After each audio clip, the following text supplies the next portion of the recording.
लक्ष्मी देवी, माझं एक काम कर.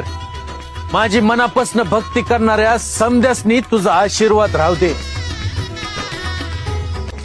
त्यांच्या घरात धनधान्य भरभरून येऊ दे. माझं भक्त सुखी असलं का मला समद मिळालं.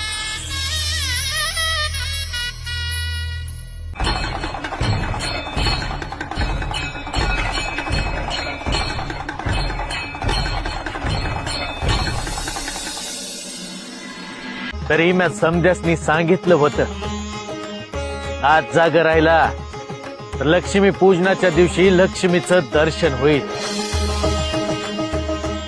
तुझं दर्शन होणं तसं अवघडच आहे बघ.